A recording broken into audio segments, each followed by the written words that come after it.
Hey parents and coaches, are your kids using the right glove? The most important skill for youth athletes to learn is how to play proper catch. The problem is, most youth gloves are made with bad leather and are too big for small hands. They actually make it harder to play catch.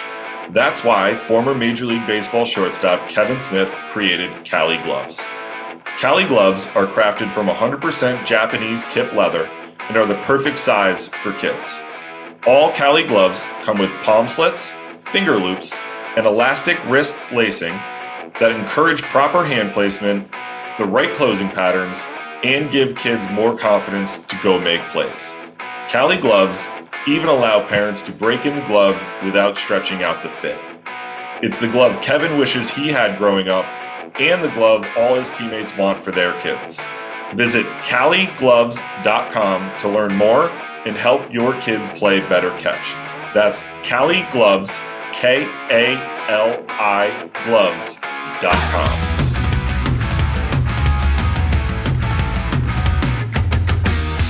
Welcome to this week's edition of the Dugout Dish podcast. I'm Andy Kirikides, joined by my wonderful co-host, Keith Glasser. How we doing? Great. How are you? Good. We got another wonderful guest on today. I'm going to kick it over to you for the intro, and then we'll get this thing started. Yeah, we have a young head coach on with us tonight, someone that I'm really excited to be with us and talk shop. Someone who I admittedly was going to try to hire away from the previous institution that he was working at, but I don't think it was ever going to work out. But I'm glad he's landed as the head coach at Arcadia. He's in his third year this year. His first two years, he's taken a team to a regional, Andy. So that's a pretty big feat for a young coach. But tonight we're joined by Arcadia head coach Chuck Thielmann. Chuck, thanks for joining, man. Yeah, for sure. I appreciate you having me on, Keith, Andy. Obviously, always good to see familiar faces. It's been a little while, so I'm glad we're able to get on here. Absolutely. Hell yeah, bro. If you could, before we get going, just give the listeners a quick rundown of how your coaching background and how you got to Arcadia. Yeah, so I'm a D3 guy through and through. I was born and raised in Piscataway, New Jersey, so about like 15 minutes outside of Rutgers. Played my D3 ball at Kane University, was fortunate to be a part of some good programs there. We went to the World Series my freshman, sophomore year, regional championship my junior, senior year. So was a really fun experience playing at Kane under Neil Iavero, obviously. Long-time successful coach there as well. So got to learn under him as a player. Did some more coaching when I got done playing. I had stints out in the Prospect League, which is a high-level summer league out in the Midwest with the Springfield Sliders. Kind of started my college coaching career, I guess you could say, for summer ball. When I got back during the springtime, I was coaching at Franklin High School in New Jersey for kind of my first year outside of baseball. Again, during the summer, went away for a couple more during the, I guess more the summer months going to the Northwoods. I was out in Fond du Lac for 2 years as the pitching coach and the field manager. And then really kind of got started at Stevens Institute of Technology. That was my first kind of gig. Obviously, you were referring to Kristaps Aldens, Taps, the head guy there. He's been a big piece for me in the kind of coaching ranks and advancing me to kind of where I'm at today. But I was there for 6 years as the pitching coach and recruiting coordinator, was elevated my 6th year to associate head coach, and then was fortunate, obviously, to land here at Arcadia. Really, really fortunate to be here. Again, for me, being in the conference still, being able to play against guys like Tap still and kind of keep that connection. It's been really, really fun. So that's kind of how I ended up here at Arcadia and starting up year 3. So really, really excited.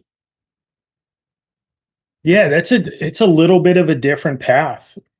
Like not getting right into college coaching and going to the summer leagues. Like, I mean, we know, and I think we've talked about it on the podcast before, but like the Northwoods, that's big boy baseball.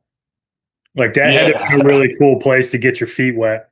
Yeah, I mean, I think that's where, obviously, I'm not a pro guy, things like that. Like, I think that was my taste of really, really high level baseball. Fortunate to be around some like high level names. I mean, Chandler Simpson, the fastest man in baseball. He was our leadoff hitter. He's with the Rays right now. Victor Scott, center fielder for the Cardinals. He was our 2-hitter. I mean, the list really goes on, some of the guys that we had around, and I didn't have much in their development. But just being able to kind of be out there, rub elbows, kind of learn the way they do it at the other levels, it was really eye-opening, and I think it just kind of learned to appreciate the coaching. 72 games in 75 days, I think, makes you realize if you really love it too. So I got to experience it as a player. I played in Thunder Bay when I was, I think, a junior at Kane University, and then obviously as a coach. So definitely made you realize if you wanted to stay in coaching or not. But yeah, high-level baseball for sure. That's awesome. Walk us through. First question we always ask, and I think this is always a good one, is kind of walk us through what the recruiting process looks like at Arcadia in terms of how you identify guys, what some of those timelines look like. Just kind of give us the end to end on that. Yeah, so I mean, I think it's definitely, I think the process is different everywhere, without a doubt. Every staff has their own way of doing things. I think the big thing for us is trying to identify a little bit earlier in the process. Obviously, we're in a world now of the transfer portal. You kind of talked about timeline. I think we've seen more of the timeline get pushed back for a lot of the student athletes. Obviously, still have some of your guys come in a little bit early. I think a big adjustment for me since I've been at Arcadia, when I was at Stevens, the recruiting timetable for the high academics, obviously a little bit earlier in some capacities. So like being done when we were getting ready to start our fall versus recruiting through our fall, through our winter. I definitely view it as a positive for us from the recruiting side, but obviously a little bit of a longer process for some of the guys that we talk to too. So I think from the identify side, I mean, we're probably going to start identifying 2027s right now as we're still trying to finish up our 2026 class. And then from there, it's just kind of keeping up. I think a big tool for us that we try to take advantage of is Twitter. Obviously, social media is a powerful thing now.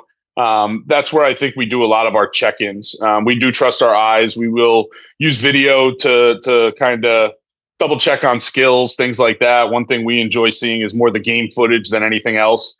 I feel like that really gives us a good depiction of what we're seeing, whether it's in video or in person.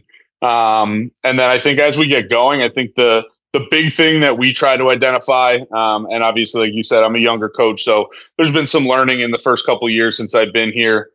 I've learned quickly that there's talent everywhere, literally everywhere. New Jersey, Pennsylvania, Florida, like the list really, really goes on. And I also think now more than ever, you're seeing more student athletes being willing to go outside of their region, right? So like when you look on our roster, I mean, since I've been here, we've had Washington, Texas, New Hampshire, Maine, like Florida, like the list really goes on, the amount that we have. And I think that's just more of where we're at in recruiting. So for us, once we identify the talent, it really comes down to the type of person you are, right? Teammate, what you're willing to do, so on and so forth. I know it sounds like coach speak, but I think that is sometimes the biggest hurdle for some of our guys when they come in here is understanding, listen, like you could be a really, really talented freshman, but it's really, really hard to have somebody beat you out for a position when you're not the best teammate or you're not doing certain things, right? So I think that becomes a big piece for us is just trying to identify the people, the family, things like that. Zoom is a really, really big part that we do. So after we identify getting on Zoom with the families, obviously, if you're a little bit local, getting here for a visit. But I think it really depends on the individual. But the big thing that we try to identify at the end is the type of person that we're going to be bringing in here. Like we look at it as a coaching staff, myself, Coach Tice, who's our assistant, is like, we have to want to be able to spend time with you out on the field, right? So the interactions that we have in visits, phone calls, Zooms, like, are your parents talking for you? Are you being the one that's driving the conversation? I do think that says a lot in the recruiting process as we go through. So like those are some of the things that we try to sift through in this crazy recruiting process we're in today. Yeah, I think you hit on a couple things there that are interesting. And the one that stuck out to me is, Arcadia, you guys are kind of in the Philadelphia region and you're recruiting kids from all over the country. And it's eye-opening when you zoom out how much talent there is and how many kids are out there that want to play college baseball. And we talk about it a lot here, and we talk a lot about it with the parents and the players that we work with, is you're not competing against your local high school group. Like that's not your bar. The days of that being the case are long gone because of the things that you mentioned with social media.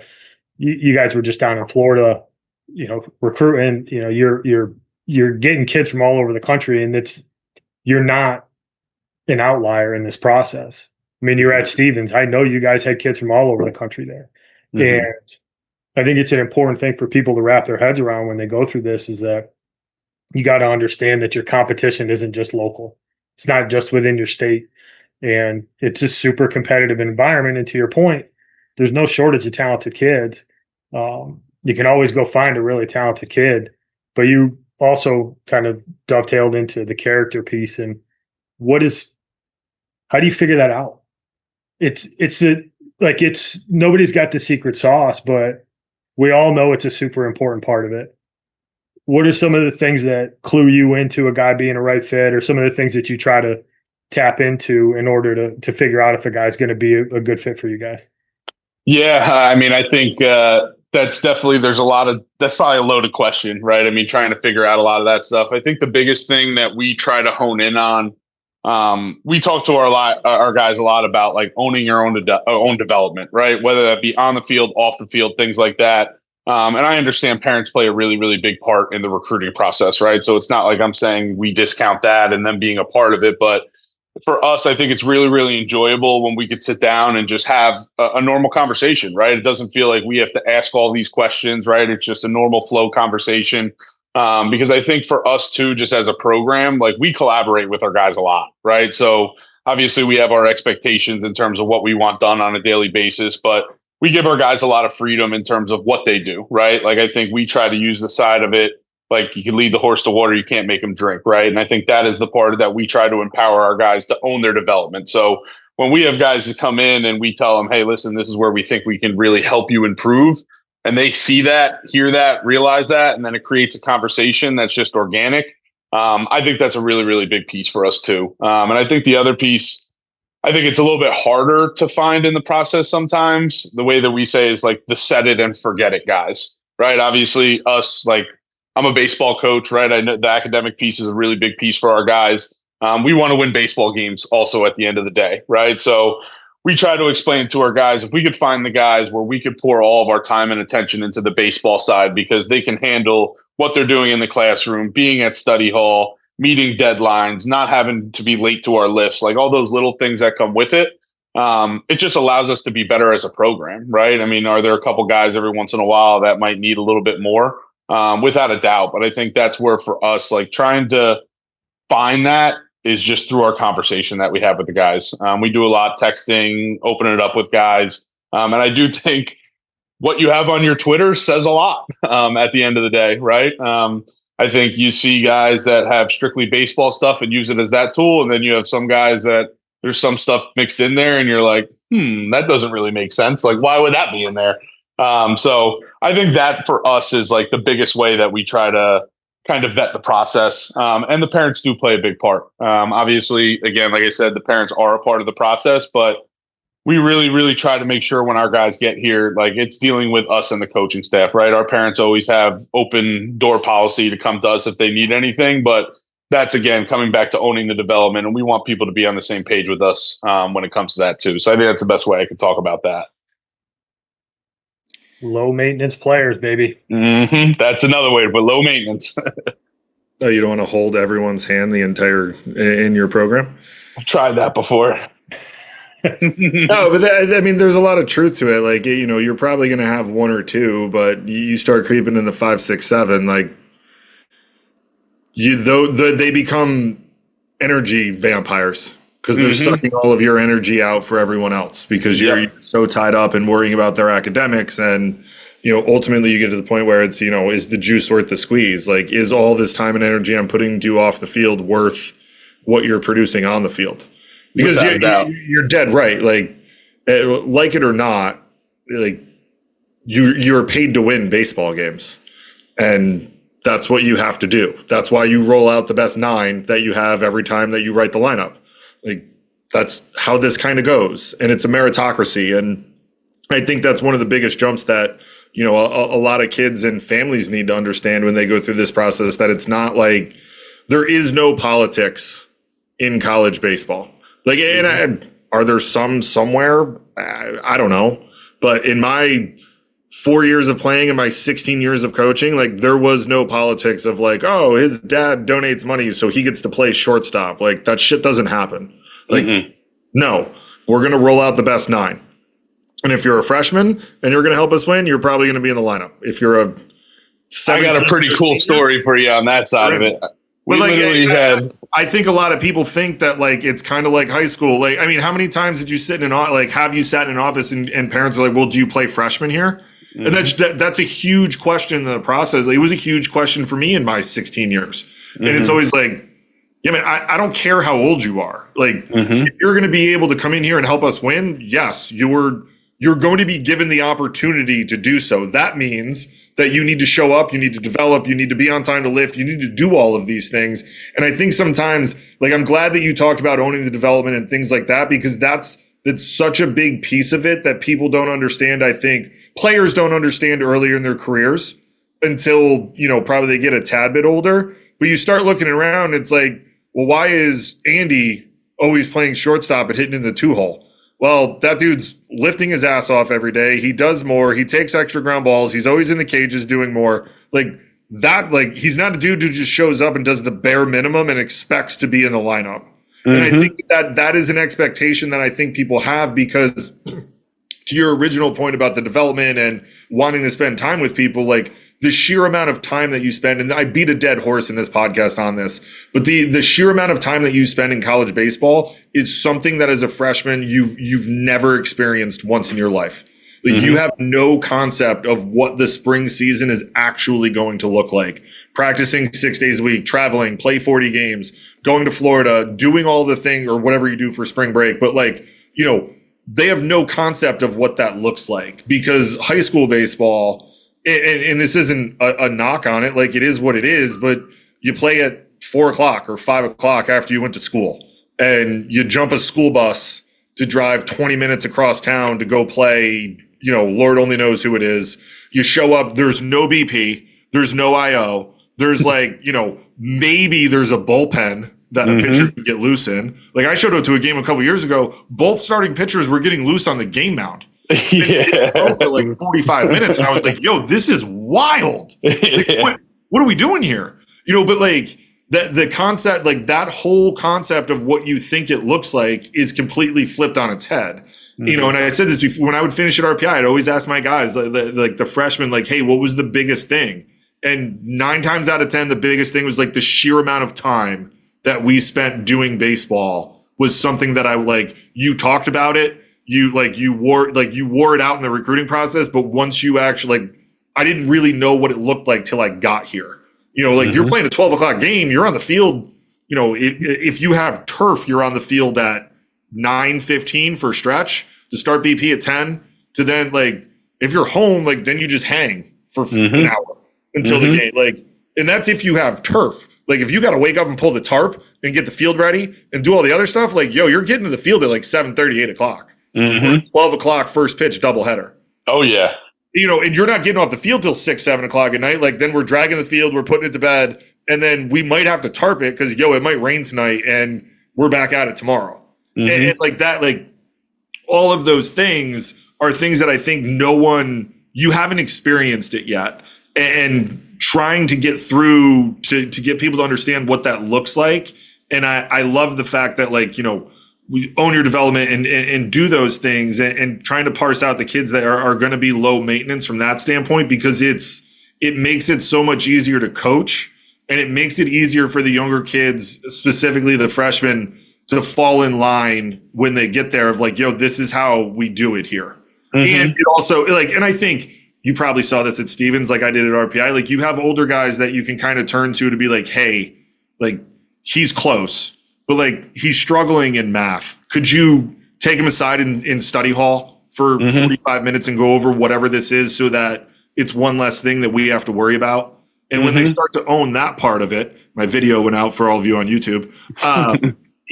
They start to own that part of it. It becomes a hell of a lot easier as a program to get better and for you to coach. And I agree with everything that you said. And one of the biggest things I learned, like, from becoming a head coach and being in that assistant coach role to now is just, I think it's so transactional where they want the right now, right? Where I don't think a lot of times they understand that it might not be the most talented player that is in the lineup every single day, right? It's the person that adds value. Like that's the other word we use a lot within our program. Like what value do you bring, right? Like just because you're not in our starting nine, there is value that you can bring to us on a game day. And like, it's up to you to figure out what that value is. I'm not going to be the one to tell you. If you don't find value, it's going to be hard for me to find value in other aspects of what we do as a program with you, right? So like, that's where coming back to it is like, I was going to say the story we had this past year and the two guys, like phenomenal teammates, everything about the program. They were captains for us. Like we had some first years that ended up pushing them towards the end of the year and they ended up in the lineup for us, like two captains that were in our lineup every day that ended up giving way to a couple of our first years at the end of the year. And I think that is an important thing a lot of times when we talk to like some of these younger guys is, listen, I know it might not be right now, but like you have to keep pushing. Like that's how it turns into the middle of the year. That's how it turns into the end of the year. And I think that's a hard thing for guys to grasp sometimes, right? Because we always talk about it. You're always the best player at the school that you're at, right? Or at least one of them, whatever it may be in some capacity. So I think sometimes it's a little bit of an ego shot when you feel that, right? And I think that's something for some guys. Sometimes it's a little bit tougher to get over for others.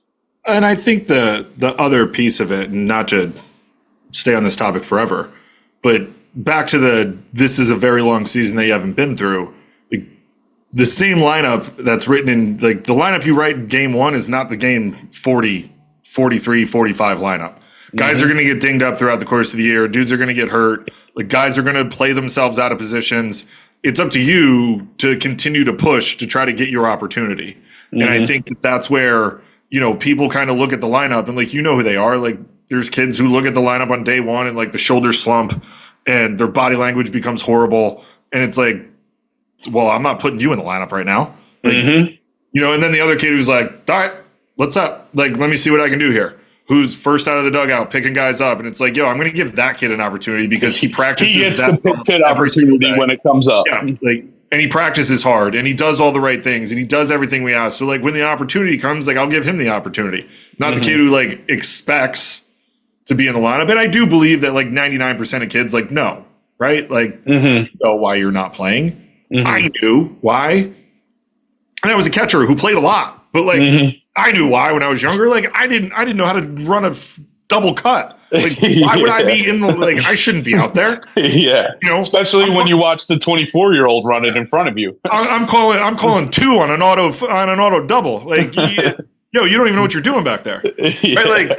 Like there's so much more that goes into this game, and it's specifically at this college level. Like and I know you guys were talking as I was putting the kids to bed before we got on here, but like there's so much more that goes into this, controlling the running game, understanding cuts and relays, and the baseball IQ of things, that it's a pretty steep learning curve for guys to really try to grasp. And at the Division III level, and I beat this dead horse too, like I believe you should have more days in the fall, or at least individual time.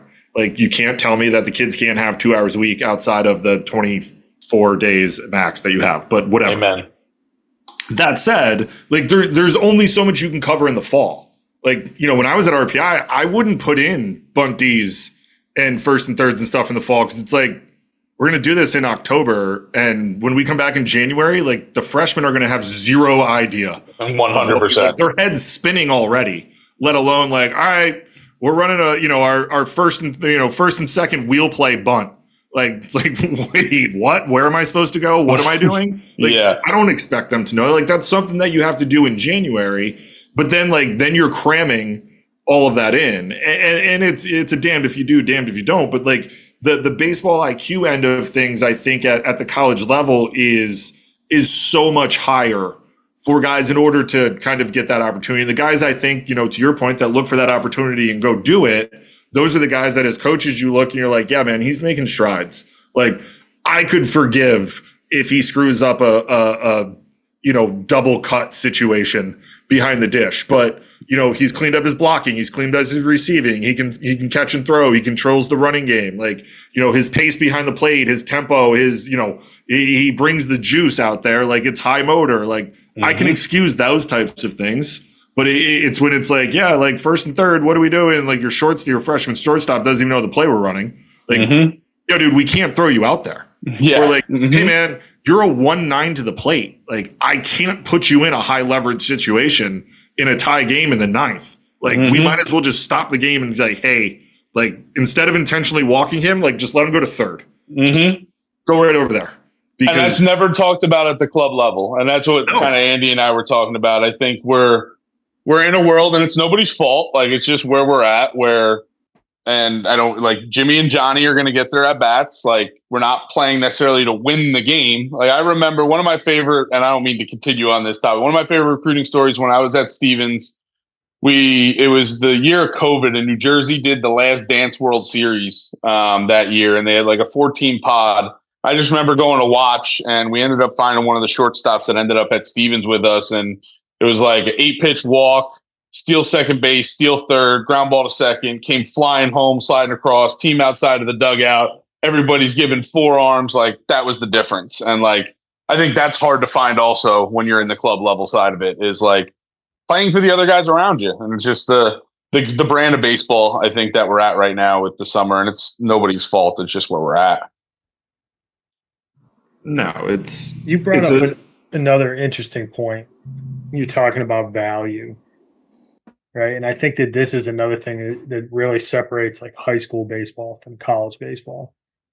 Is in high school, you basically have like 4 arms, maybe, and 10 position players that play. In college, you've got a roster of guys that are there because they do something that allowed them to play at that level. And roles are different. There's no bullpen guys in high school. You're the guy that goes in after the starter threw 100 pitches. You're not a bullpen guy. And for me, there's like a big distinction there where you have guys who come in and throw in certain situations of games. They're your high leverage guy. They're your up big, down big guy. They're your middle relief dude. They're the guy who can, you got a guy who can go long if your starter gets knocked out, and there's roles to be had. There's platoons in college where you write a lineup because you're facing a lefty. Maybe your backup catcher or your backup first baseman is a right-handed hitter, and he's really good against left-handed hitters, or your fourth outfielder matches up really good with the arm that's coming in, that's going to start that game. It's not the 9 guys who get written into the lineup every day. You're trying to piece together a team to win a game. And that gets lost on a lot of guys, that, especially young freshmen, is like, you need to carve out a role first. And just because you're not in the lineup on day 1 doesn't mean you're not going to be in the lineup game 35. Doesn't mean that you're not going to get called on in the conference tournament to pinch hit. And I always think it's easier to describe this stuff with pitchers because it's a little bit more straightforward. But you talk about freshmen, like, yeah, you're not in the rotation. Maybe you're not even a key bullpen guy. But if you get called on in a game where you guys are up 7 and you need to close it out and you don't want to burn one of your really good bullpen arms, and you come in and you go 2 clean innings, next thing you know, you might have a leverage spot coming up. You do well in that spot, and it's like, oh, shoot, we got another piece of the bullpen puzzle. Or starter goes down, freaking Jimmy's been really good midweek for us. Like, we're going to bump into the rotation, and like, it changes so quick. And it's just, you have a pitching staff, not pitchers. You have an offense, not hitters. Can you, if you're the 8-hole guy, like, are you a really tough out? Does the ball get in play? Can you run? Do you run the bases well? Like, do you do something that adds value to the line? Can you really defend? I think that gets overlooked so much in the recruiting process, at least on the surface. I think coaches care about it. Yeah. But when you look at Twitter, you don't see a lot of guys putting up defensive highlights. It's the double that they hit. And it's funny, like that is such a, like how you said, it kind of goes overlooked when it's all said and done. Like, and listen, I think probably at our level, it's very, very important to have defenders, right? I think in terms of the style of play, a little bit different than maybe some other levels, things like that. And it's funny when you talk just more the recruiting side of things is not seeing guys put defensive footage in. Like, I'm a shortstop, but here's all hitting footage of me. And it's like, all right, well, if you're going to be a shortstop, I need to see that you can play defense. So I think that is also something I see a lot of times. And kind of coming back to what you were talking about with like the carving out a role and things like that. Like, I think it's one thing that we try to take pride in here is like, and I mean, last year's team, every single one of our position players got at least one start, and every single one of our pitchers got at least one inning. So like when you look at it as a whole, like everybody got an opportunity to do something. And like for a lot of our guys, do some guys maybe have 10 innings because they got some opportunities early, then lost them a little bit later, like without a doubt. But I think when you look at, and even more back, even when I was at school, like if you weren't in the top 6 to 9 arms, you probably weren't getting many innings when it was all said and done, right? That's the reality of Division III baseball.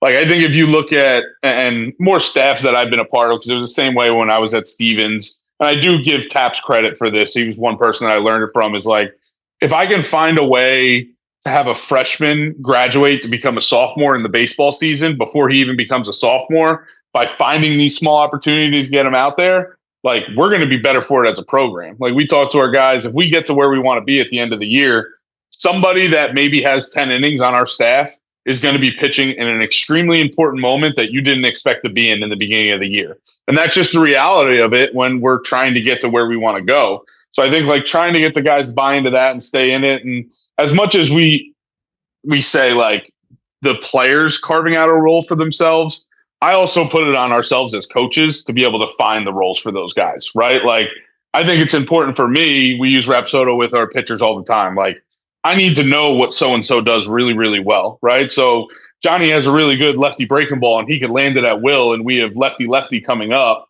and I can find a way to steal 2 outs and give him that experience. Like, we're going to try to find a way to do that. Obviously, it's to show that he could still get outs for us beforehand, but I think finding those small opportunities to get guys in is really, really valuable.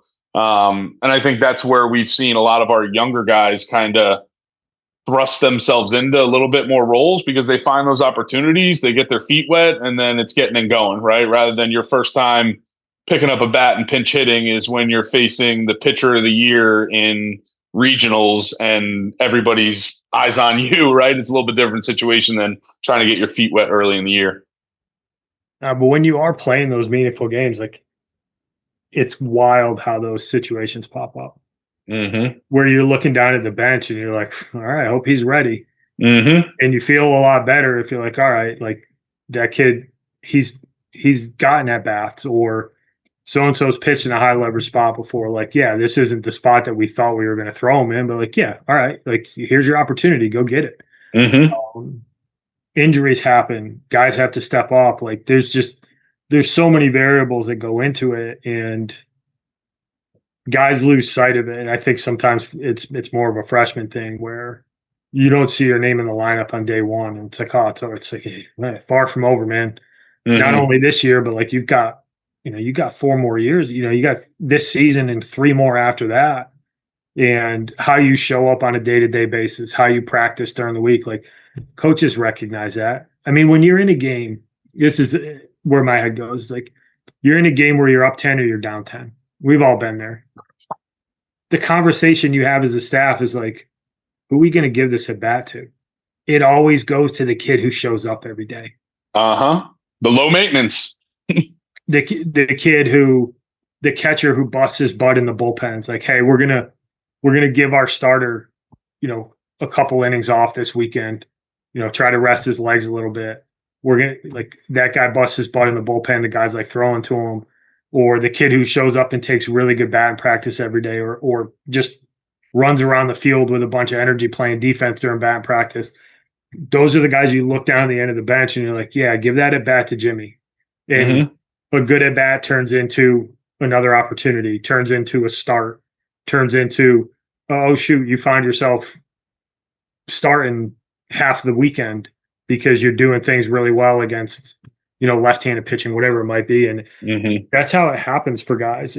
There's not a lot of freshmen across college baseball that you write them in day one and they never come out of the lineup. It's just, there's guys that do that. And obviously, if you're in a program where you can do that, it's great. You get guys a chance to develop, but it's not the norm, despite what people think. You got to go out and you got to earn it. You got to carve out a role, and it starts the day you get on campus. It doesn't start in the spring.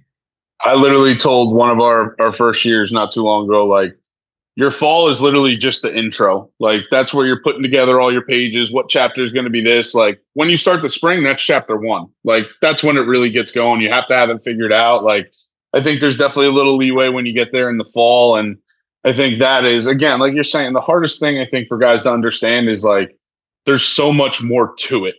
Like, there's 4 years that you have. And I think also is just the trust aspect, like being able to trust that we trust that they can be that guy. And I think we've seen it with a couple guys that maybe we brought in from a transfer where it's like, hey, I didn't maybe get the attention that I wanted at this place, or it was a little bit different experience than what I'm experiencing here. And like, just being able to give the guys the attention. And we're fortunate with like some of the staff that we have here where we can give the attention to every guy, right? Where it feels like, okay, like my development is important to them.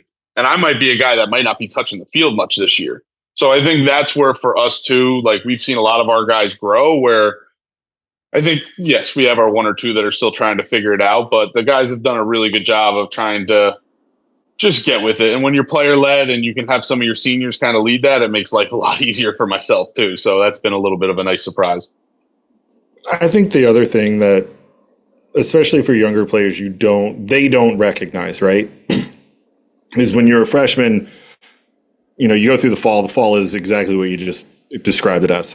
But you haven't seen the work that the sophomores, juniors, seniors have put in over the course of their 3-4 years while being there on campus too. And the likelihood is in most cases, overwhelmingly most cases, that those guys were you when they were freshmen. Like, they weren't dudes the second they set foot on campus. They had to go through this process too. And I think, especially as a younger player, you can get caught up in that because it's like, well, you're exactly right. You come from a high school. Like, if you're playing college baseball, you're in the, 8% that go do it. So you're an outlier to begin with. So you probably were one of the dudes on your, if not the dude on your high school team. Like, you've never had to sit. You've been the guy for a very long time. And all of a sudden you're not. And I think that goes to like the type of kid you're looking for. Like, what is your response going to be? Is it going to be like, I'm just going to sit here and sulk and, I should be in the lineup and coach doesn't know what he's doing? Like, no, man, like, you have to go earn it. And like, these guys have earned it. They have equity built up over the course of 3 or 4 years where, like, they've been in the weight room. They've never been late. They don't get in trouble off the field. They do all the things that we ask them to do and go above and beyond. Like, they've earned it. You need to go earn that now too. And I think sometimes as a younger player that gets lost very quickly because you're not used to the environment in which you are now opting into. Like, college baseball, like it or not, is an uber competitive environment. It's a bunch of type A dudes who are uber competitive, who are trying to be really good at what it is they want to do. Now, some of them are going to want to go play in the big leagues. Some understand, like, hey, I'm probably not going to get drafted, but I'm damn good at baseball and I want to have a really good career and go as far as I can and try to win every game that we play. And, like, I'll ride or die with those guys all day long. But, like, you have to understand that opting into that environment means that you need to up your game. Like, you can't just do the bare minimum of what you did in high school and think that you're going to be ahead of the curve. And that's, I think that's hard for kids to, like, they don't see the forest through the trees. And that's our job as coaches, right? Like, our job as coaches is to get them to understand, like, hey man, like, that dude who's starting on Friday for us, like, he was in your exact same spot 3 years ago, but he did X, Y, and Z. And then all of this. And, like, I just need you to trust that we're going to get you to that point. But, there has to be some semblance of effort on your end to meet me there so that we can get you there. And, I think nowadays, I do think it's probably a little bit easier. And I don't know if easier is the right term, Andy or Chuck. I think coaches and young coaches more specifically are more open in talking about this stuff. Whereas when we played, like, it was just shut up, dude. This is what I said and just go do it. Right. Mm-hmm. Where now, I don't have an issue with the kids who ask why. And like, I think that it's awesome that they want to know why and they want to have a reason. And, is it frustrating sometimes when it's like the 15th time you've asked why on the same question? Like, yes, it is. But I have no problem with people wanting to know why, because there's a lot that goes on in this game. And like, sometimes there's questions that they ask and it sounds like a cop-out answer. And it's like, well, it depends on the situation. Like, there's no absolutes in the game of baseball. Like, I remember George Rainier asked me a question about a cut relay play. And he was like, where am I supposed to be? And I was like, honestly, it depends on where we are situationally and what field we're at. Like at RPI, I don't want you.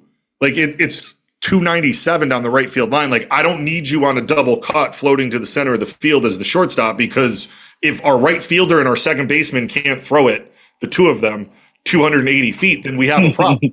That's like us going to Stevens. Yes, exactly. You know what I mean? So like, I'm like, well, it depends. But if like, if we're at U of R and it's 413 to right center, then like, yeah, man, I need you on that double cut if a ball gets past people. Like, so like, it's all, and it's situationally driven. Like, yo, we're up 10. Like, I don't care. Get the ball and get it back in. We're down 10. Same thing. Like close game. Yeah, dude, turn and burn. Like use your eyes, use your brain. Like right. The game will tell you everything you need to know. It's so like our game is so situationally driven, which is why it's the best game in the world. Like there's so many things that can happen. You'll always see something on a baseball field that you've never seen before. But like I encourage the kids when I coach, like, hey man, like ask what, don't just look at me and say yes. Like I don't want a bunch of yes men. Like if it makes sense, then okay, yeah, that makes sense. But if it doesn't make sense to you, ask the question like, hey, I don't understand what we're doing here. Like why is this happening? Oh, okay, here. And we'll lay it all out. But I like, they don't understand all of that. And to put a bow on it, like they don't see that guys have gone through that over 3 or 4 years, right? Like they just see you write the line and be like, well, coach really likes that guy. So, he's going to be the game one starter. It's like, nah, man, like he struggled as a freshman and had 5 innings, but worked his ass off. And then as a sophomore, he made the jump and threw 25 to 30 innings and had 2 spot starts and was really good. And then last year as a junior moved into he was our Sunday guy. And then our Saturday guy got hurt. So we put him in on Saturday and he shoved. And like, it's that progression of like, that's why he's throwing on Friday, not because like, do I like him? Yeah, because he goes out there and gets outs and we win. Of course I like him. I like anybody who's going to do that. Yep. But it's not because of anything other than what his like they don't see that process. And I think when they understand that process and like and can really start to see the results, you start to see like the wheels turning of like, oh, they actually know what they're talking about here and I'm on the right trajectory. Like if I throw 10 innings this year, awesome. If I throw 20, even better. Like whatever it might be. But I think that our generation of coaches, I think, do a better job than the previous generation. Not that they were bad coaches. They were great. I played for a lot of really good coaches. But like, you didn't know shit about them.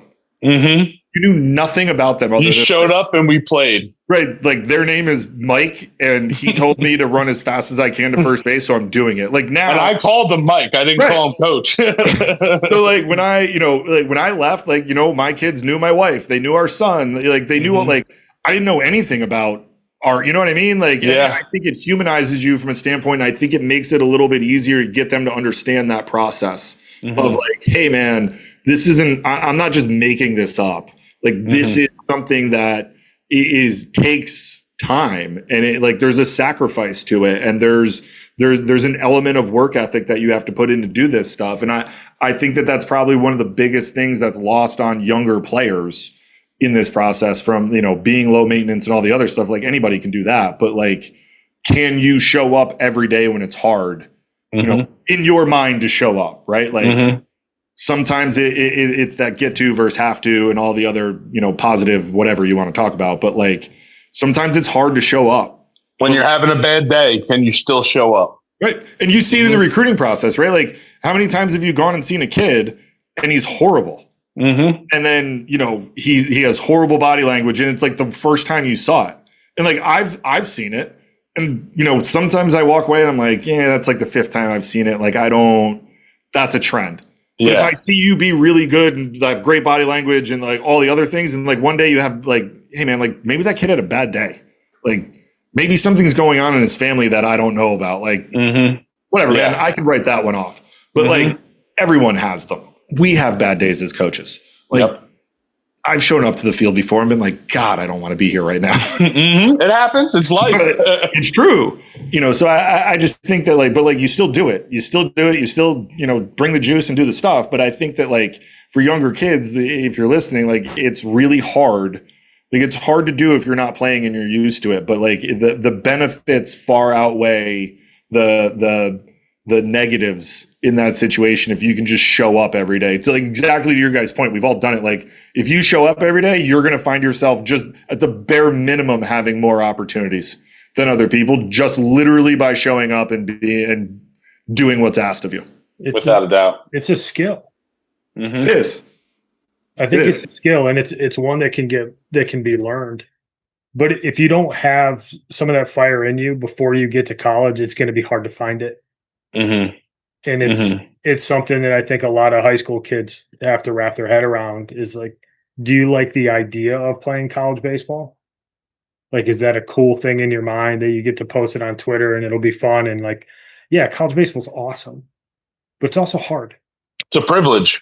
Yeah. And the kids who are in love with the hard stuff do well. The kids who are in love with the idea of playing college baseball, some of them figure it out. But in my experience, the kids who are there for reasons other than I absolutely love playing this game, they usually end up kind of weeding themselves out. Without a doubt. Now the talent is the same, and they can't just out talent people.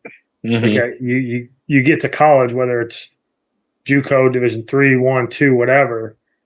The kids who work hard, and it sounds simple, but like the kids who work hard and do the things that they are supposed to do will be good. The kids who are willing to go a little bit farther than that, those are the kids that have exceptional careers. That's what we had, and more or less because he was in the program. I had to prep against him for about 2-3 years when I was at Stevens, but Alex Madera was a 4-year starter here at Arcadia, ended up being the starting shortstop at North Carolina the past 2 years. Like, do you think he was ready to be the starting shortstop at North Carolina when he was a freshman? Like, I'm sure there was no chance he was ready for that, right? But one thing I will tell you is he was the hardest working kid, always showed up, and like you could tell that from the outside looking in too. And yeah, it's just, I think it's an eye-opening thing for a lot of first years when they get there. And listen, like the reality of it is too, is like the level just gets better with the transfer portal and everything like that. Like, listen, I'm not going to, we're transparent. Like we use the transfer portal. And I also think some of the biggest word that I use a lot of times is the word appreciation. I don't think sometimes for a lot of our first year guys, when they come in, they truly appreciate like what they have, right? Obviously it's the first program that you've been to, you haven't seen it in other places. Sometimes you meet some of the transfers and they come in and they just appreciate it so much. And like, I think that's where we've seen some guys flourish a little bit more is like they appreciate it and they're bought in right away. Like trying to find that buy-in for guys. And like, once those guys do buy in, and sometimes it's not even the most talented players, but they just become the most talented players because they're bought in, and we can pour our time and attention into them, right? I don't have to worry about if you're going to class and tell you that now you're not going to pitch this weekend because you showed up 10 minutes late to lift. Like, I don't know what to tell you. If it's not important for you to get to lift 10 minutes, like it's not important for me to get you on the mound, right? So like, I think that is sometimes a balance for first year guys of just trying to understand that. And there's no hard feelings. Like we're going to be transparent and kind of what Keith was saying of like a lot of like now it's asking why rather than just the, hey, just kind of shut up and play type deal where I would rather a guy tell me to my face when we're having a conversation, like, I don't know if I agree with that. That's fine. We can agree to disagree sometimes. It allows me to understand where you're at versus us playing a guessing game for 3 months and you're upset about what's going on while we're here. So I think that's a big thing we talk to our guys too about, just being transparent. Like, not here to hurt anybody's feelings. Like we're just here to accomplish for a bigger goal when it's all said and done. So like, I think that's a big thing we talk to our guys too, is just understand transparency doesn't mean that I don't like you. Transparency is me telling you what I think you need to work on, what you need to be better at, and that's how you're going to get there. So I think that's tough sometimes too. But it's the communication piece, right? That I think a lot of kids, regardless of age, struggle with sometimes. And it's being told the truth and having a hard conversation, hearing things that you might not agree with, while also being able to voice it in a professional way. Like, yeah, I don't agree with that. Or, like I used to tell my guys all the time, like, yo, if you're running 5 or 10 minutes late to lift or practice or whatever, like, just text me. I know you have your phone on you. Like, you could, maybe you stayed after class an extra 10 minutes talking to a professor about something. Like, that's fine. But if you don't tell me that, I'm assuming this isn't important to you. Exactly. So, like, you could just text me and be like, hey, I'm running 10 minutes late because I was talking to my professor about my project that I was doing. So, and it took me a little bit longer. Like, okay, no problem. See you when you get here. Like, and it's those little things, like, because the guys that you don't have to worry about will do that easily. It's the ones that, like, you're constantly holding their hand and it's like, I'm running late because I was talking to a professor. Like, were you? Yeah. Like, I'll give you the benefit of the doubt because you did text me, but like, if you're just going to show up and be like, oh no, I was talking to a professor. Like, yeah, I don't believe you, dude. Like, you texted me. Good chance I believe you. But like, now I think you're making it up because I know your GPA and you're in study hall and I don't know.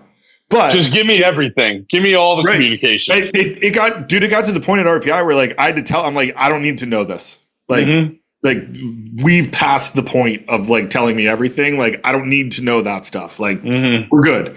But like, I do think that there are, like, it is one thing, especially with I don't want to say this generation of kids, but like, it's hard to get them to understand, like, the value of communication, of just like, hey, because it's you being able to do that is also showing me that you care enough about it.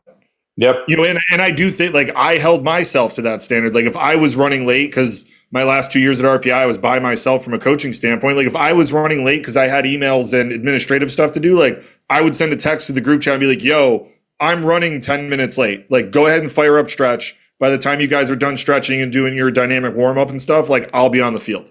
But like, I'm going to let you know when I'm running late. Like, I expect you to tell me when you're running late, stuff like that. And I think, like, when it goes both ways, it becomes a lot more easy to have those tougher conversations because they feel empowered, at least, to be like, okay, like, he does have my best interest at heart and does what he asks us to do. So I can go into his office and be like, hey, Glass, why am I not playing? Like, okay, let's have the conversation. Like, what do you think? This is what I think. What do you think? And then, exactly to your point, like, we can figure out what's going on instead of me being like, well, for 3 months we've been working on this with your swing and, like, you don't want to do it. Like, voice that. If that feels uncomfortable and you're not, like, that doesn't feel good, or like, we moved you to the right side of the rubber instead of the left. Like, if that doesn't feel right for you and you don't like that, like, say something.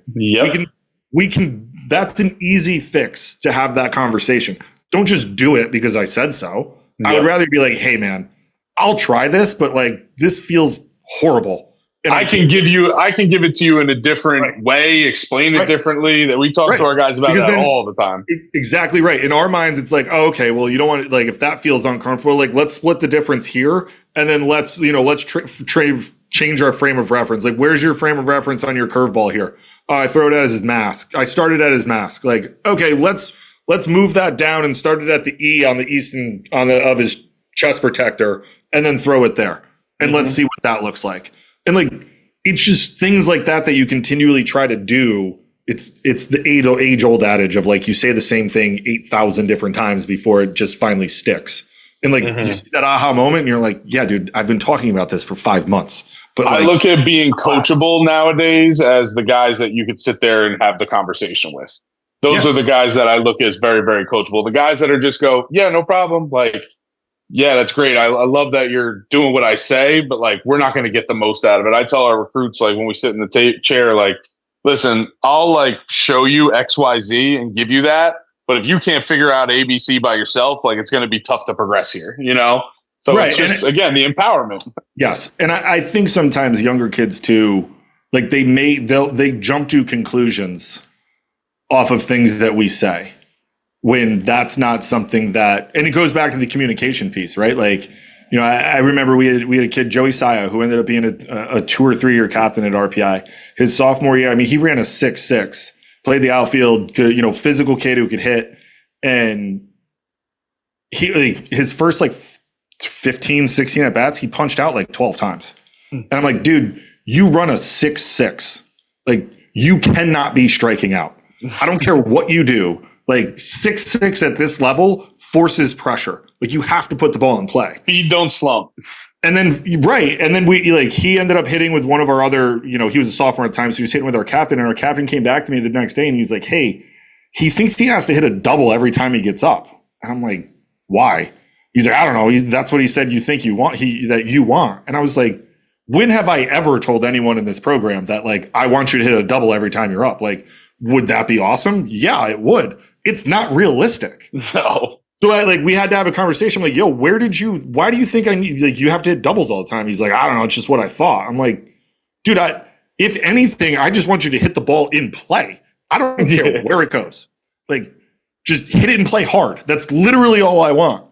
And it was like this aha moment where all of a sudden, like, he ended up hitting like 370 that year and was a borderline all conference player. And it was something like that where, like, I wish I had that. Like, I wish I knew that before those at bats, where I think he would have had, you know, he would have been better, because it did take him a little bit to get going. But it's like, dude, I don't expect you to go up and hit a double every time. Like, you're hitting in the 7 hole for one. Like, if I'm hitting you in the 3 hole and I'm pinging you drive-in runs, like, yeah, man. Like, let's come out of our shoes on that 3-1 fastball and see if we can hit a double. Like, I'm hitting you in the 7 hole playing right field, man. Like, I'm just looking for you to get on and steal second base. And that's it. Someone knocks you catch the ball and we're good.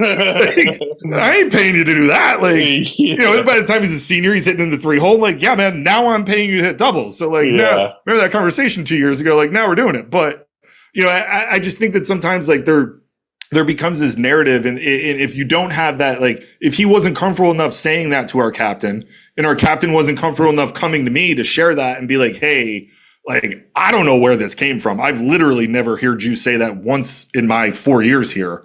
Like, but I just want you to give you a heads up on where he's at. And the being able to have that conversation unlocked him eventually becoming a really, really good player, which he was always capable of doing. But I think sometimes, like, this game is too hard to try to do that all the time.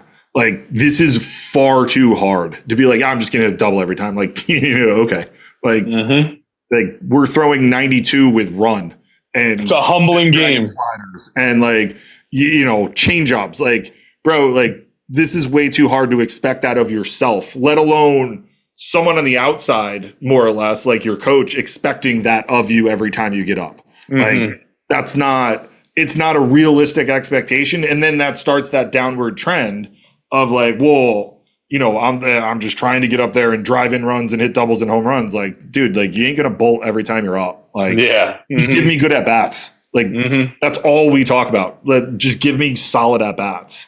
You know, but I just think that the communication piece, especially with younger players, sometimes can get lost in the sauce. But, you know, I think our generation is doing has made a better effort to be better at that stuff than previous generations of just, you're not good enough. Yeah, I agree. Totally. And sometimes that was about all you would get was like, yeah, man, you just figure it out on your own, but, like, you're not there yet right now. But when are you going to make the jump, Andy? What point are you going to make the jump? Not telling you how to do it, but this is what exactly. The other interesting thing about a lot of the young guys, when you sit them down in the fall, after the fall, or, you know, you start to have some of these conversations where you're talking about being transparent and being honest, a lot of these kids haven't been spoken to that way because they haven't had to, because they've never struggled or, you know, and even for the kids who come in and they do really well, a lot of times they don't get that face to face with a coach and they outline, like, hey, here's where you're at, here's where we need you to go. And I think that itself can be difficult for some kids, where we've all sat in the room where you get to the end of the fall and you got to tell a freshman, like, hey, man, right now you're the 6th outfielder on the depth chart. and here's all the reasons why, and here's where you need to get better, and this is how we're going to get you better, and you lay out a plan. Some kids can look you in the face and go, yeah, all right, let's get after it, and I'm going to do it. And then some kids react very differently because it's the first time anybody's told them they're not good enough right now. Mm-hmm. And that's always a delicate tightrope to walk, because you're always invested in guys developing, right? And old boss of mine, Brian Murphy, shout out Murph. I know he listens to the podcast, but he used to always say everybody reserves the right to get better. Mm-hmm.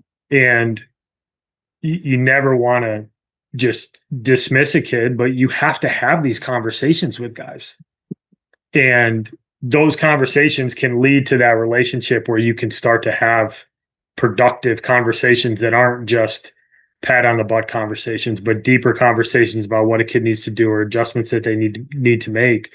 And but to a certain point, like you said, like, we can help you with XYZ, but you got to do ABC first. They have to cross that threshold. Mm-hmm. And they have to acknowledge that there's things that they have control of. And it comes back to like that self-development stuff that you talked about, which is, I kind of sum it up as like, it's just accountability. Mm-hmm. And being accountable to yourself, being accountable to your teammates. But I always think about it this way: like, if you don't get enough reps in practice, you need to do it at another time, because practice time is team time. Mm-hmm. If 25 swings in batting practice on the field and another 20 in the cage in your lead up work, if that's not enough for you, which shouldn't be enough for you, you need to carve out other time. Mm-hmm. You have to find an hour during the day to come down and get more work in, right? Pitchers are different because it's just a different setup of them and the maintenance and managing their arms and all that kind of stuff. From like a position player perspective, I can count on one hand 10 years of coaching the amount of guys who are really good, like really, really good, who weren't routinely at the field for extended periods of time outside of the practice window. Oh, yeah. Mm-hmm. Taps always had this saying when we were at Stevens: if we're not hearing the ping of the bat from October till people leave for campus, we're not doing what or like as a group, we're not doing what we're supposed to be doing. Like, you should be hearing the ping of the bat year round. And obviously we would love to be able to spend more time with our guys and things like that. And I think that's the beautiful thing about like our level. Like, when you do go away for the winter time and we show up in the spring, like, you really can't hide. What you did during the spring is going to show, or during the winter is going to show when you get back. And I think that is also something that, like, a lot of first years sometimes, and listen, some of our older guys don't get it either, where like, listen, if you don't come ready to go in the spring, like, there are a lot of guys that are going to come ready to go. And I think back to my playing days, like, I was just always worried about not being the guy that was ready. So like, I just did it because I was like, oh man, if I'm not ready, like, do I think when I was at Kane, like, do I think Rowan's number one is not doing this right now? Do I think so-and-so's not doing this right now? And like, there was this sense of worry that if I don't do it, like, I'm going to fall behind. And I think that's where the guys that are successful are the guys that don't want to be those guys that fall behind. Like, you're not that good. It's like, it's a hard phrase a lot of times for somebody here. Like, we were talking about being transparent. Like, the reality of it is you're not that good. Like, the guys that are really, really good, they weren't that good either, but they just found that next step and took it above and beyond. And I think that is another hard thing for a lot of our first years to understand is like, I mean, we've been talking about it, is it doesn't happen right away. Like, there's so much that goes into the day to day. And as much as it is when we talk about it, recruiting you, and it's, hey, listen, like, I know baseball is a big part of this decision, but if you don't do your side of the things in terms of in the classroom, off the field, representing us the right way, like, you can go out and throw no hitter every single time you step on the mound during the fall. It's really, really hard for me to put you on the mound come springtime if that other stuff doesn't come with it. And like, it's the healthy balance for us of like the athletic versus the on versus the off. Like, I think we find guys that it comes really, really good with the on, and then the off is a little bit tougher. But then some guys, the off field is great, and maybe they're not as talented. And honestly, a lot of times the guys that are the off field and handle everything and maybe don't have that higher talent level, they just end up surpassing everybody. Just because, again, like we've been talking about, my time and resources get to go into baseball for those guys. I'm not sitting in my office having a 20-minute meeting telling you about this, that, and the other. And I think it's just such a healthy balance right now. Like, again, the transfer portal brings a big piece into it, having guys that are 23 years old come to your program.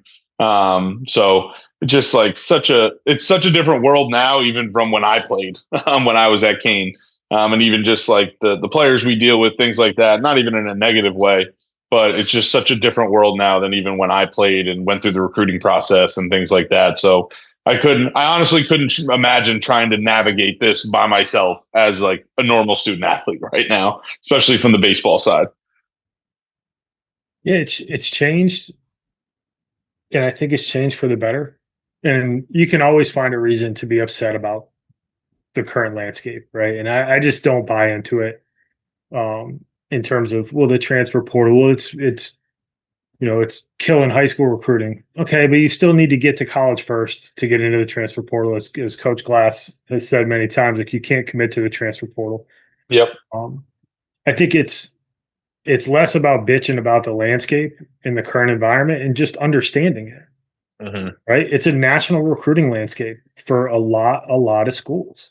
That's one piece you have to wrap your head around it. The transfer portal has had a trickle-down effect where Division III baseball, the barrier to entry at the Division III level is significantly higher than it was 5 to 8 years ago, which is good for college baseball. It's supposed to be hard. It's not supposed to be something that you get to do just because you want to. You need to perform. You need to put in the work. You need to do a lot of the things that we've been talking about. You need to start to do this stuff. As a player, you need to start doing a lot of this stuff now. If you want to get to where you want to go. So I think college baseball is in a better spot than it's ever been. When you take a step back and you don't take a cynical look at it, and you just go, there's more talent.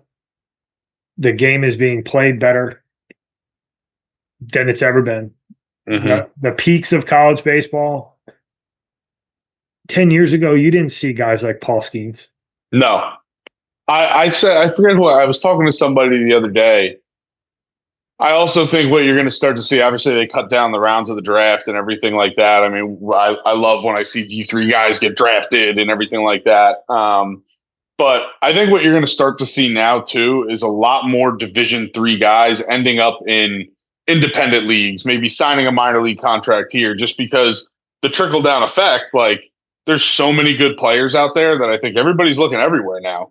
I mean, again, we were in Florida. I mean, I think I watched 10 kids, 90 to 93, and all of them were uncommitted. Like, not that we're going to get that kid. It would be great if he ended up coming here. But, I mean, that's the talent that's out there. And I think the other piece I bring up is just like, even just with the transfer portal, I think, like, we do use it, like I said, and I think it gets a bad rap sometimes where, like, we think it's a good thing for what's happening right now in college baseball. Obviously, is there a lot of outside things that go into that, and I wish some things could change? Sure, without a doubt. But I think back in the day, even when I was in school, like if you were maybe transferring, maybe it's because something happened or there was a character issue here or there, or whatever it may be.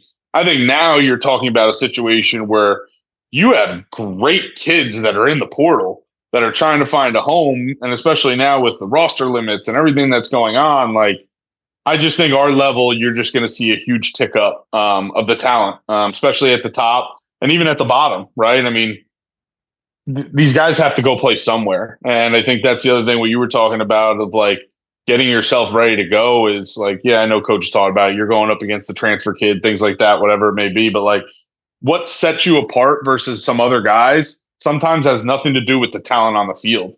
Like I told our guys when we started the fall, like what gets you on the field is talent. What keeps you on the field is that attitude and effort. Like I could put any one of our guys on the field right now, and I think that they can go out and perform for us.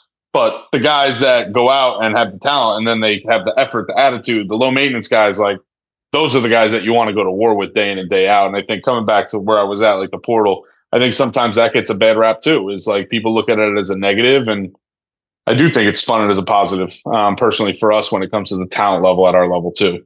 I mean, the way that I look at it with the transfer portal is like, yeah, is it going to chip into some high school recruiting? Yeah, of course it is, right? Especially with the roster stuff. But it doesn't mean that those guys aren't going to have homes. means it's a little bit harder to play college baseball because of the natural trickle down of, the SEC might only take 5 high school guys instead of 10 high school guys, and the 5 guys that they didn't take are going to go play somewhere else, and you get that. But the other part of it that I think people are so caught up in, like, right now, is they lose sight of what it used to be like. Kids didn't have the freedom to move, good, bad, or ugly. You could just get pushed out of a program. Just be like, yeah, dude, like, kick rocks. Now, and you're stuck.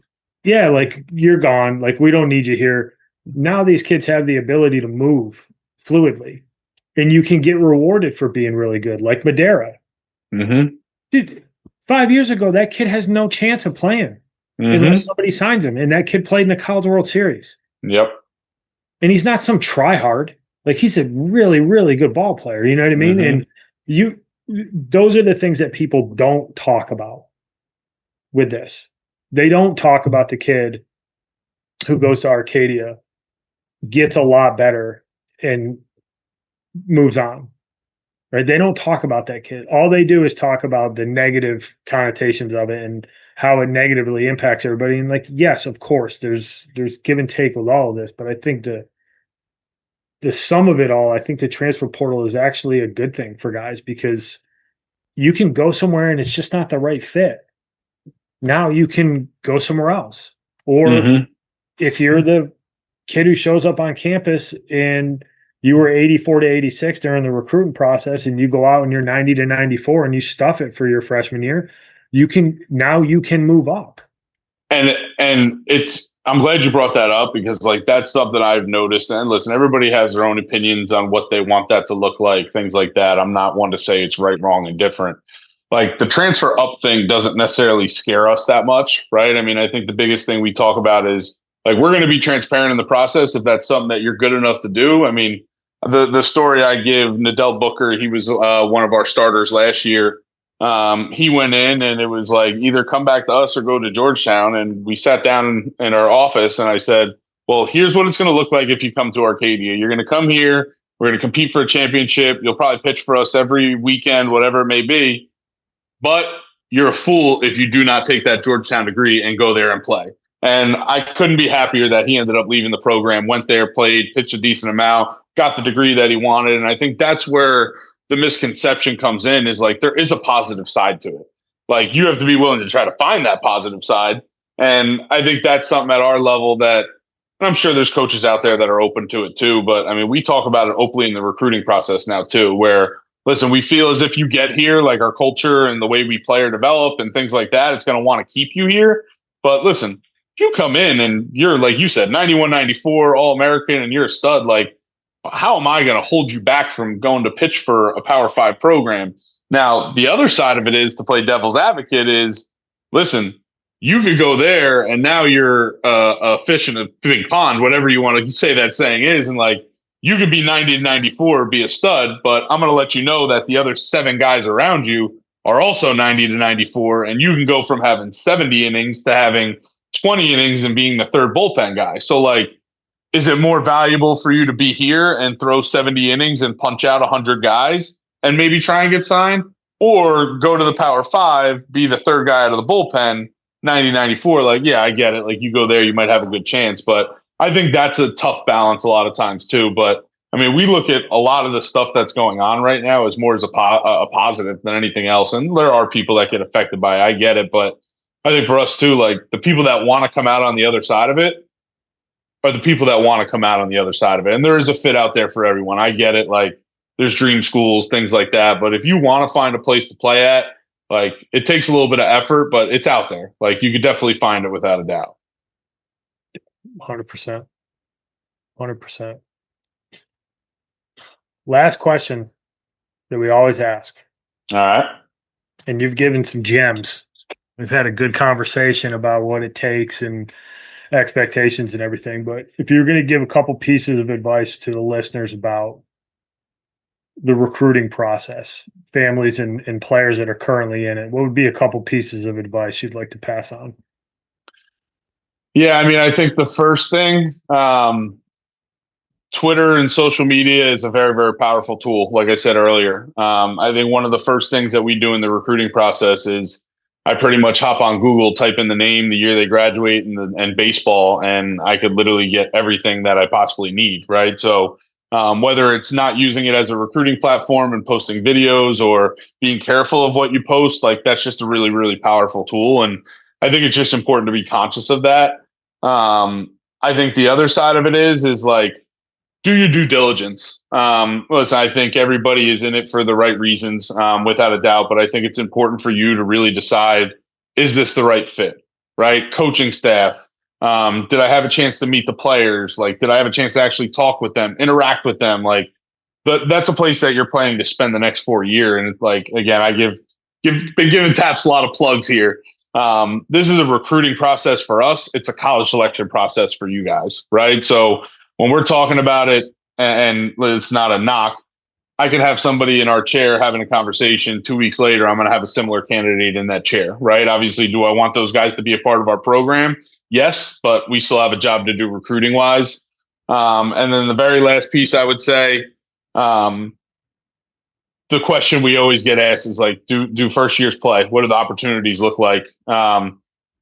Whatever schools you're looking at, pull up the stat page, pull up the roster page, and just cross-reference it, right? Are there 6 guys on the staff that have the bulk of the innings? Is it spread out? Are there 13 guys, 14 guys?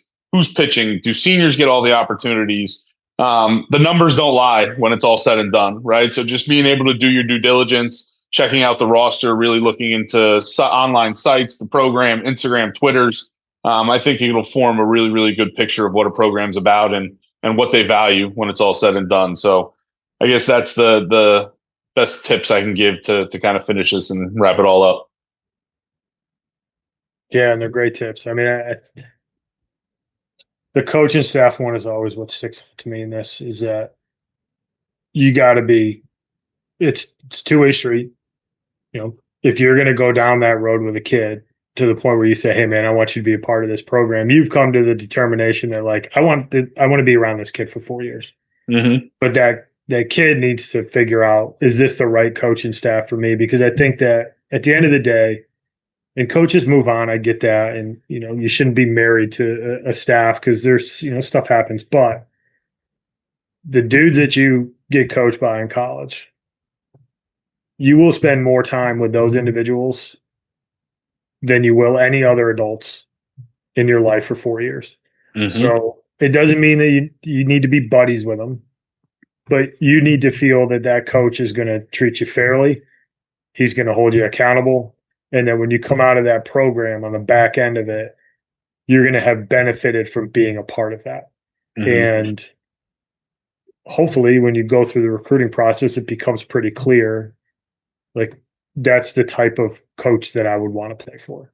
He's going to challenge me. He's not going to hand me anything, but it's always going to be fair. College baseball is a meritocracy, but those individuals that you get coached by, like, I mean, shoot, it's funny that I say that because I had 4 coaches in 4 years, but I look back and, there was 2 of those guys that I coached were really impactful on me in the long run. There are 2 of the guys that coached me, right, were super impactful. One of them gave me my first opportunity to coach college baseball.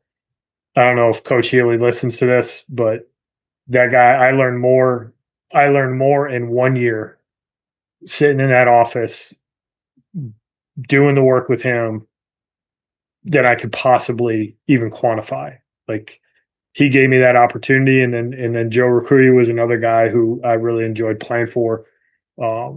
He found a way to get the best out of me, and I had the pleasure of seeing him in January and catching up with him. So you get a chance to be impacted by people, and those individuals that you ultimately go play for, they can help shape you as a human being. And I know Keith coached for some freaking legend, coached with and coached for some legends, and they've all had significant impact on him. And those relationships really matter. And I don't think you can't overestimate the impact of the coaching staff portion of that equation. Yeah, I think the fit comes down to everything. As much as I talk about, hey, listen, like, I want to be around guys that we like to hang out with and collaborate with, like, the same thing goes for the guys when it comes to the recruiting process and choosing a school. Like, it's big to find somewhere where you're not going to really not enjoy it for the first 2 years, right? And I think that's where the fit's important, right? Get around the team, be there for VP. Can you get down on the field, interact with them? Like, that's one big piece for us is like, we do our initial visit where it's us and the coaches. And then when we have a practice, like, hey, by all means come, but don't expect to talk to me or our assistants. Like, this is you and the guys. You're hanging out in the dugout. So yeah, I couldn't agree more. And again, I think it's just due diligence. Who's leading you a lot of times. And it's just being willing to do a little bit more to find out. But yeah, it's been the recruiting process is always changing without a doubt. And it's just being willing to learn and adapt as we go. Well said. Well, thank you, sir. Yeah, for sure. I appreciate you guys having me on. Yeah, man. Glad we were able to find some time. Obviously, good luck the rest of the fall and good luck this spring. Take it easy on Taps. Well, I'm sure I'll hear from him after he sees this too. So I'll probably get some flack from him. So sounds good, man. Thanks again, Chuck. Appreciate your time, man. Chuck. Yeah, Andy, Keith, good seeing you guys again. All right, we'll talk soon. All right, bud. Have a good one. Thank you for listening this week. If you're watching on YouTube, go ahead and hit that subscribe button and smash that like button for us. Check us out on Apple Podcasts, Google Podcasts, as well as Spotify. You can follow us on Twitter and Instagram at EMD Baseball. If you want to find out what me and Keith do to help families and players navigate the recruiting process, go ahead and check us out on emdbaseball.com. Take a few minutes to check out our new online academy. I promise you'll get some good information out of that. Thanks again for listening. Check in with you next week.